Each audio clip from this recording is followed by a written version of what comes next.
അന്താരാഷ്ട്ര പുസ്തകോത്സവത്തിന്റെ 3ാം പതിപ്പിനൊരുങ്ങി കേരള നിയമസഭ. ജനുവരി 7-ന് തുടങ്ങുന്ന അക്ഷരോത്സവത്തിനായി വേദികൾ ഉയർന്നു. 6 ദിവസത്തെ പുസ്തകോത്സവത്തിൽ ദേശീയ അന്തർദേശീയ പ്രസാധകർ പങ്കെടുക്കും.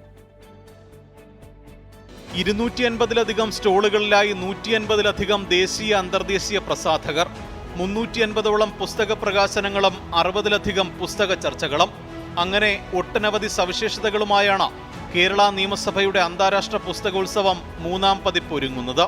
നിയമസഭ നേരിട്ട് 70ഓളം സെഗ്മെൻറ്റുകൾ സംഘടിപ്പിക്കുന്നുണ്ട്. അതിൽ ഏകദേശം 200ഓളം അതിഥികൾ, വിശിഷ്ട വ്യക്തികൾ പങ്കെടുക്കുന്നുണ്ട്. കേരളത്തിനകത്തും പുറത്തുമുള്ള ഉണ്ട്. അതോടൊപ്പം ശ്രീലങ്കൻ റൈറ്റർ പത്മശ്രീ നമുക്ക് ഇൻ്റർനാഷണൽ ഫിഗറായിട്ട് വരുന്നുണ്ട്. പുസ്തകോത്സവ ദിനങ്ങളിൽ വൈകുന്നേരം 7 മണി മുതൽ ആർ ശങ്കരനാരായണൻ തമ്പി മെമ്പേഴ്സ് ലോഞ്ചിൽ മെഗാ ഷോ സംഘടിപ്പിക്കും. കുട്ടികൾക്കായി സ്റ്റുഡൻസ് കോർണർ എന്ന പ്രത്യേക വേദി ഇത്തവണത്തെ സവിശേഷതകളിലൊന്നാണ്.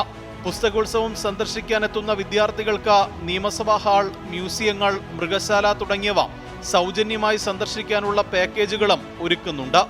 കൂടാതെ KSRTCയുടെ ഡബിൾ ഡെക്കർ ബസ്സിൽ സിറ്റി റൈഡും ക്രമീകരിച്ചിട്ടുണ്ട്. 24 തിരുവനന്തപുരം.